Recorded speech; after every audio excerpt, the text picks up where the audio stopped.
Jadi aku tahu ceritanya itu pas rumahnya udah jadi. Mamaku bilang rumah kita ada bekas kuburan.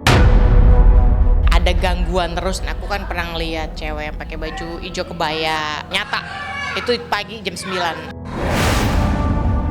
Dulu pas baru pindah tuh mamaku kerasukan. Kalau dengar suara rintihan kuntilanak, itu aku sama suamiku denger. Ternyata itu malam Jumat, rintihan kuntilanak yang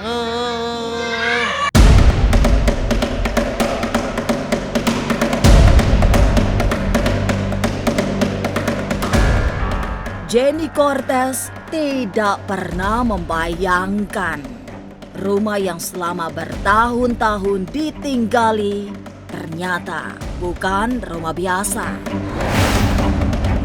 Sejak sejarahnya saja sudah menyeramkan karena berdiri di bekas pekuburan. Itu yang kemudian membuat rumah tersebut masih dihuni oleh makhluk-makhluk tak terlihat. Mereka masih sering mewujud pada saat-saat tertentu. Jenny juga pernah ditampaki oleh sosok wanita berkebaya. Sementara suara kuntilanak merintih pun membuat malam-malam di rumah Jenny terasa menyeramkan. Lalu, benarkah oleh karena itu Jenny ingin pindah rumah? Seperti apa tafsir mistik Kisaung Raksa tentang rumah Jenny yang angker? Jangan dulu berlalu, masih akan banyak keganjilan terjadi di sini. Dan jangan lupa subscribe, like, share, dan komen agar tak ada yang terasa ganjil di sekitar Anda.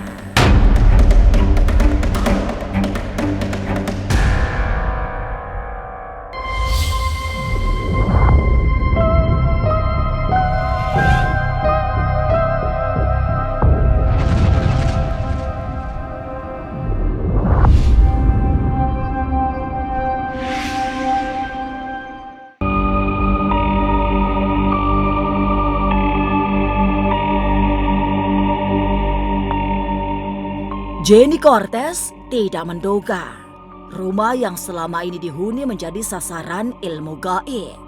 Di rumah itu bahkan pernah ditemukan bangkai ayam cemani serta sejumlah paku di sekitar ayam tersebut. Ia tahu bangkai ayam itu bukan sembarangan binatang mati, sebab ditengarai sebagai media untuk mengganggunya. Meski sadar sedang dilempari sesuatu yang bersifat mistis, tapi Jenny tak ingin mengira-ngira siapa oknumnya. Ia hanya merasa yakin tidak akan terjadi sesuatu. itu sih kayak apa ya, kayak orang nggak suka kali ya. Jadi kayak ada yang ngirim bangkai ayam gitu, ayam mati gitu warna hitam. Ada apa sih namanya ya? Ada pakunya gitu. Kalau itu mah lebih ke mistis orang nggak suka sama kita ya. Itu mah sudah pasti kiriman lah. Cuman aku nggak nyari tahu itu siapa. Kalau bangkai ayam kan kemungkinannya nggak ada yang pelihara ayam di sekitar situ. Ya itu kiriman, bentuk diversi namanya, bentuk peralihan energi. Seperti boneka voodoo. Kalau misalnya mau dibikin sakit kepala, kepalanya ditusuk jarum. Ayam juga begitu. Kita mau apa kan misalnya yang jadi itu ayam nih udah habis dikerjain dulu, makanya sampai jadi bangkai itu baru dilempar. Tujuannya membuat sakit yang punya rumah. Ya itu jelas kalau itu.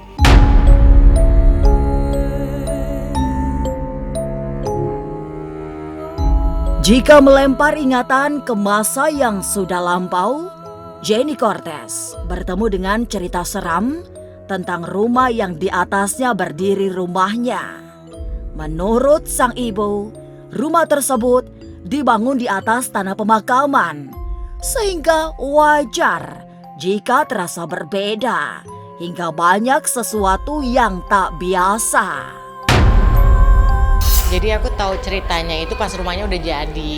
Nah terus mamaku bilang, kayak kalau nggak rumah kita, rumah sebelah gitu kan yang ada bekas kuburan. Tapi yang memang ada gangguan terus tuh memang di rumah aku gitu loh. Nggak tahu, itu kan bangun dari tanah kosong, tadinya rawa. Kalau ada rumahnya Jenny Cortez ini saya lihat masalahnya bukan di masalah pola perilaku yang tinggal di tempat itu ya, karena saya lihat sudah agak religi. Nah, tapi bekas makam kunonya itu yang bermasalah. Iya, ada yang kurang itu disaratinnya. Solusinya kalau menurut saya itu paling tidak itu harus diadakan acara khusus, mengundang anak yatim juga, kayak selamatan seperti itu ya. Tapi memang betul-betul diniatkan untuk supaya penghuni-penghuni yang ada di situ indah.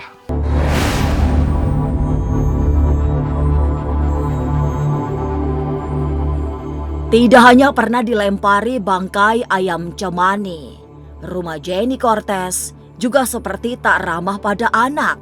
Sebab biasanya anak-anak akan ketakutan melihat sesuatu yang orang lain tidak melihat. Dan itu dialami oleh keponakannya sendiri yang sampai menjerit-jerit ketakutan. Tadi siang tuh ponakan aku yang usia 2,5 tahun dia teriak-teriak, ada hantu, takut gitu. Sampai ketakutan gitu, terus katanya hantunya jalannya gimana, dia kasih lihat tahu jalannya kayak gimana, terus hantunya katanya kuntilanak gitu loh. Awalnya saya lihat nggak hanya 2 penampakan itu saja, ada beberapa yang lain tapi tidak mau menunjukkan eksistensinya gitu ya. Jadi cenderung diam. Cuma ada 2 ini yang agak-agak aktif gitu ya.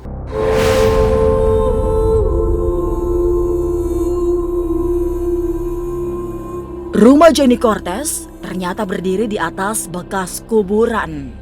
Itu yang membuat suasananya terasa berbeda. Tapi benarkah ada ruang-ruang yang terasa lebih mistis hingga bikin merinding? Jangan kemana-mana, tetap subscribe, like, share, dan komen agar tak ada yang terasa ganjil di sekitar Anda.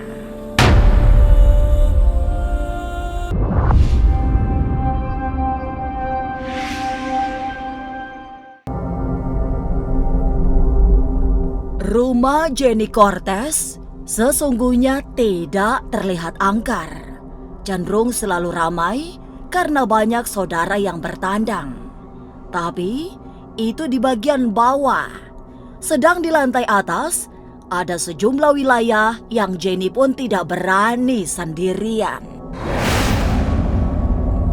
Ia merasa ada hawa tak biasa setiap berada di sekitaran tempat itu.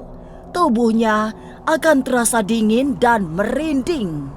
Termasuk ruangan yang dulu sering dipakai untuk live di sosial media. Dulu kan kayak setahun lalu tuh masih ya, aku kan sempat kayak live DJ di atas gitu, sempat ada yang gangguin. Tapi karena aku udah nggak pernah live DJ lagi semenjak kejadian itu, aku jarang ke atas juga.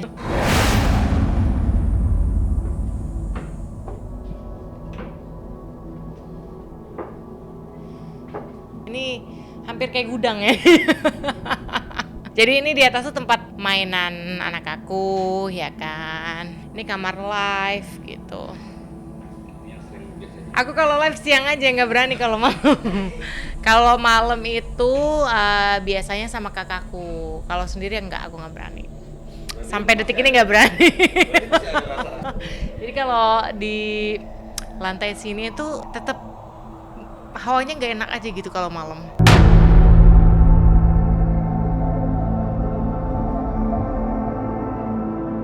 Salah satu titik mistik yang paling menakutkan adalah di ruangan yang selama ini dijadikan ruangan live. Di tempat ini, Jenny Cortez hanya berani masuk pada siang hari. itu pun tidak pernah seorang diri. Selalu ada yang menemani serta tidak berani berlama-lama. Dan benar, begitu kamera menyorot kamar tersebut, lampu secara perlahan padam. Ini aja sih, tuh ruangan live-nya. Ini tuh ya kan, ini live-nya planningnya mau jual boneka. Ya kan, ini planning mau jual boneka. Kemarin ada krim muka, nah ini boneka gitu. Enggak? Itu lagunya nyala sendiri? Nggak tahu gue. Gue langsung keluar. Gue langsung melipir. Gue yang punya rumahnya takut. Semuanya Ini nyala. nyala lampu gue. Wah, emak gue nih marah nih kayak diliput nih. Bisa mati sih di sini ya.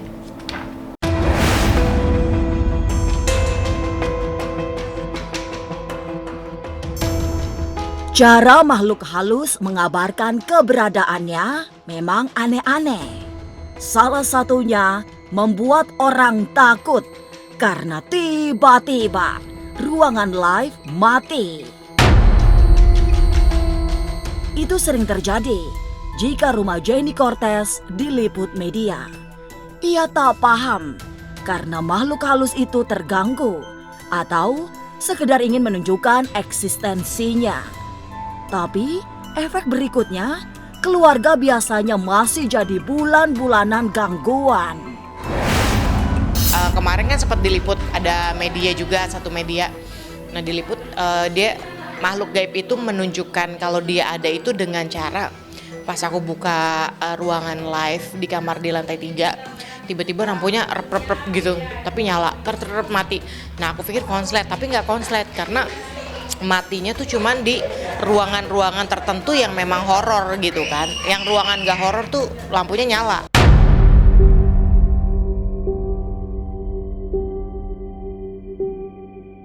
Tapi benarkah sosok yang ikut menghuni rumah Jenny Cortez semacam kuntilanak?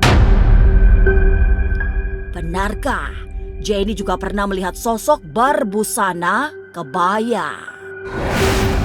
Jangan kemana-mana, tetap subscribe, like, share, dan komen agar tak ada yang terasa ganjil di sekitar Anda.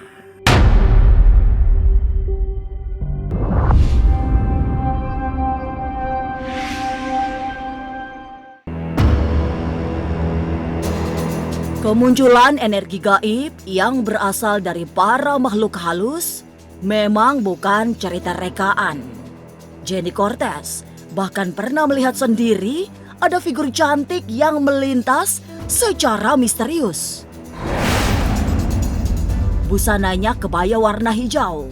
Ia tak sempat mengira sampai sosok itu menghilang di kamar yang kini sering dijadikan ruangan live. Di kamar aku, pas kemarin juga mati juga kan. Aku kan pernah ngeliat cewek yang pakai baju hijau kebaya. Penampakannya itu aku lihat sekali dari pas bangun rumah nyata. Itu pagi jam 9. Jam 9. Memang hantunya tuh nongolnya tuh siang sore gitu kan. Kayak di ruang tengah, ruang meja makan. Itu kan satu ruangan sama ruang TV gitu kan. Nah, itu di situ tuh kayak ada apa ya? Kalau dulu pas baru pindah tuh mamaku kerasukan di ruangan itu. Terus kalau yang di lantai 3 itu di kamar-kamar, emang itu kamar kosong, ada 2 kamar itu. Jadi ada kamar nomor 4 sama 1, ada yang kerasukan, yang tinggal di kosan itu kerasukan kuntilanak gitu. Terus langsung pindah. Gambaran yang wanita kebaya ini ada. Tapi gambaran kuntilanak ini yang menurut saya ini masih antara iya dan tidak. Walaupun kenyataannya secara faktualnya terdengar gitu ya.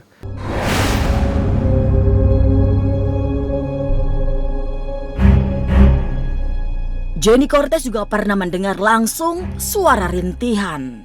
Ia menduga suara itu berasal dari jenis kuntilanak yang sedang kesepian. Malam itu, ia dan suami mendengar rintihan hingga 2 kali sebelum membiarkannya untuk kemudian memilih tidur. Kalau aku sih semenjak tinggal di rumah itu cuman lihat nampak jelas ya, itu yang cewek pakai baju hijau. Terus kalau dengar suara rintihan kuntilanak itu aku sama suamiku dengar waktu tahun berapa ya? Tahun 2000 sebelum pandemi itu 2000 berapa ya? 3 tahun lalu. 2019. Nah, itu aku dengar sama suamiku tuh jam 11 malam Jumat tuh. Ternyata itu malam Jumat. Jadi aku dengar sama suamiku rintihan kuntilanak yang mungkin salah dengar kali ya. Bunyi lagi 2 kali. Akhirnya aku sama suamiku udah tidur kita gitu.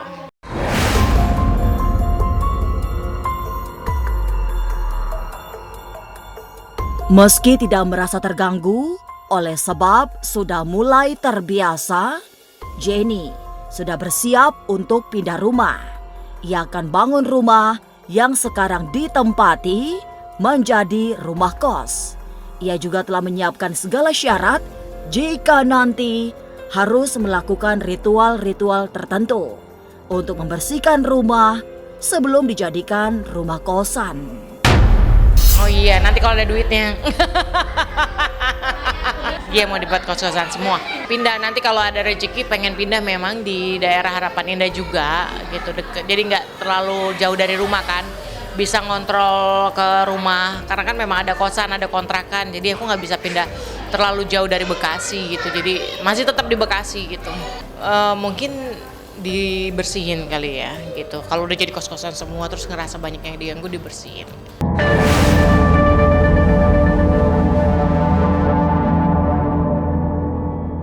Rumah Jenny Cortez memang ditenggarai dihuni oleh makhluk halus. Bukan hanya sering mewujud, lelembut yang ikut tinggal di rumah itu juga sering membuat ulah jika terganggu misalnya atau keramaian yang mengganggu.